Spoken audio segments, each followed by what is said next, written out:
వాస్తు ప్రకారం ఆగ్నేయం దిశలో ఓవర్ హెడ్ వాటర్ ట్యాంకర్స్ ఉండకూడదు అని అంటూ ఉంటారు.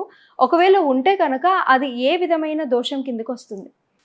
ఆగ్నేయము అగ్నికి సంబంధించిన స్థానం.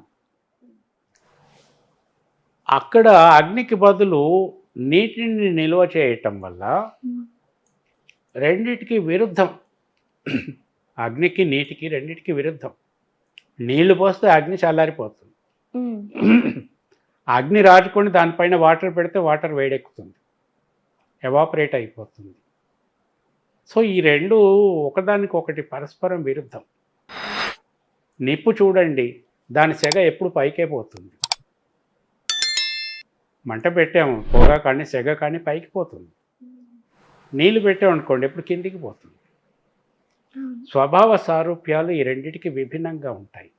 కాబట్టి ఒకటి ఉండవలసిన స్థానంలో ఇంకొకటి పెట్టడం వల్ల విరుద్ధం, కాంట్రడిక్షన్, అక్కడ ఒక చిన్న ఘర్షణ మొదలవుతుంది. నా స్థానంలోకి నువ్వు వచ్చావు, మీ సరిహద్దు సాగదాలంటే. అందుకని ఏమిటంటే ఎక్కడ ఏది మంచి ఫలితం ఇస్తుందో అక్కడ దాన్ని పెట్టుకోవాలి. ఆగ్నేయంలో అగ్నికి సంబంధించిన స్థానం, ఆగ్నేయంలో ఉండకూడనివి ఏంటి? ఆల్రెడీ చెప్పబడింది. నీరు ఉండకూడదు, గోతులు ఉండకూడదు, చీకటి ఉండకూడదు ఆగ్నేయంలో. ఇవన్నీ ఉన్నాయి. ఇప్పుడు ఓవర్ హెడ్ వాటర్ ట్యాంక్ కట్టి పెట్టామనుకోండి, ఆ కాంట్రడిక్షన్స్ వల్ల చెడు ఫలితాలు తప్పకుండా ఉంటాయి. గోయి ఉండకూడదు అనుకున్నారు, ఎక్కడో మనకి ప్లేస్ లేదు, ఇంటికి ఆవరణలో ఆగ్నేయంలో గొయ్యి తొయ్యి అక్కడ మనం వాటర్, ఓవర్ హెడ్ వాటర్ ట్యాంక్కి బదులు అండర్ గ్రౌండ్ వాటర్ ట్యాంకర్ అక్కడ కట్టామనుకోండి, మనకి వాటర్ సంప్.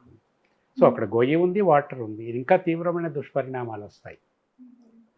ఆగ్నేయం ఎప్పుడు కూడా కలత్రానికి సంబంధించి ఎక్కువ ఇంపార్టెన్స్. కలత్రము అంటే వైవాహిక జీవితము, భార్యాభర్తలు, కుటుంబము, తల్లిదండ్రులు, మానవ సంబంధాలు, వీటికి సంబంధించి చాలా దగ్గర సంబంధం ఉంటుంది వాటికి.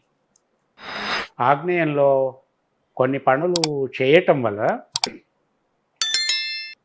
కొన్ని దోషాలే దహింపబడతాయి. సింపుల్ చిట్కాలు ఎన్నో ఉన్నాయి.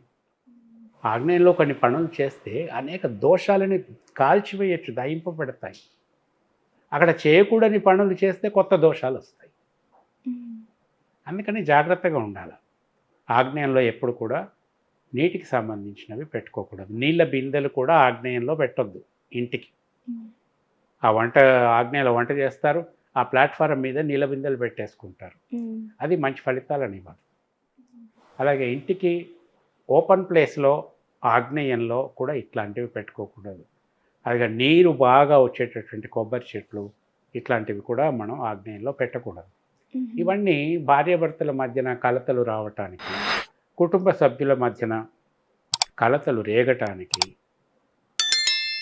కొత్తగా సంబంధాలు చూసి నిశ్చితార్థాలు ఇవన్నీ పెడతారు కదా, అటువంటి ఇళ్లలో ఇట్లాంటి పనులు చేయటం వల్ల ఈ సంబంధాలు, మానవ సంబంధాలు, భార్యాభర్తల మధ్యన సంబంధాలు ఇవన్నీ చాలా తీవ్రంగా దెబ్బతింటాయి. విడాకుల దాకా వెళ్ళిపోతారు. నిశ్చితార్థమైన చోట కూడా మళ్ళీ వెనక్కి వెళ్ళిపోతుంటారు. అందుకని ఊరికే ప్రయోగాలు చేయొద్దు. ఇట్లాంటివి ఏమన్నా ఉంటే సరి చేసుకొని మన ప్రయత్నాలు చేస్తే ఈ మానవ సంబంధాలకు సంబంధించినంత వరకు చాలా మంచి ఫలితాలు ఉంటాయి. పెళ్ళిళ్ళ జాప్యమైన వాళ్ళు ఉంటారు, పెళ్ళిళ్ళు అయినా కూడా భార్య ఒక దగ్గర, భర్త ఒక దగ్గర ఉంటూ ఉంటారు. ఇటువంటి వాళ్ళు ఏమిటంటే ఇటువంటివి ఏమన్నా వాళ్ళ ఇంట్లో ఉన్నాయేమో చూసుకోవాలా. ఇటువంటి దోషాలు ఉంటే వీటిని సవరించుకుంటే దూరమైన భార్యాభర్తలు కూడా మళ్ళీ కలిసిపోతారు. ఇప్పుడు ప్రేమలు ఉండి కూడా దూరంగా ఉంటారు. ఇప్పుడు భార్యాభర్తలు ఇద్దరికి ఒకరింటి ఒకరికి ఎఫెక్షన్ చాలా ఉండొచ్చు. ఒకరికి ఉద్యోగం వచ్చేసి అమెరికాకు వెళ్ళిపోయారు, ఇంకొకరికి వీసా రావటం లేదు. ఇద్దరికి ఇష్టం ఉన్నా కూడా ఎడబాటు అనేది కంపల్సరీ. మనస్తాపాలు ఉండటము కంపల్సరీ. సో ఏ విధమైన దోషం మనకి రిఫ్లెక్ట్ అవుతుందో చూసుకొని దానికి తగినట్టుగా చిన్న చిన్న మార్పులు చేర్పులు చేసుకుంటే మళ్ళీ వీళ్ళందరి మధ్యన సంబంధాలు బాగుపడటం. భార్యాభర్తలు అంటే ఈ భార్యకు కూడా వీసా వచ్చి అమెరికాకి వెళ్ళిపోయి భర్తతో ఉండటము, లేకపోతే మనస్తపరదలతో విరిగిపోయిన వాళ్ళంతా కూడా మళ్ళీ చేరుకోవటం, ఇవన్నీ జరుగుతూ ఉంటాయి. కాబట్టి ఈ కాంట్రడిక్టరీ వద్దు. అందుకని అగ్ని స్థానంలో నీళ్ళని ఎప్పుడు పెట్టకూడదు, అలాగే నీటి స్థానంలో అగ్నిని కూడా పెట్టకూడదు.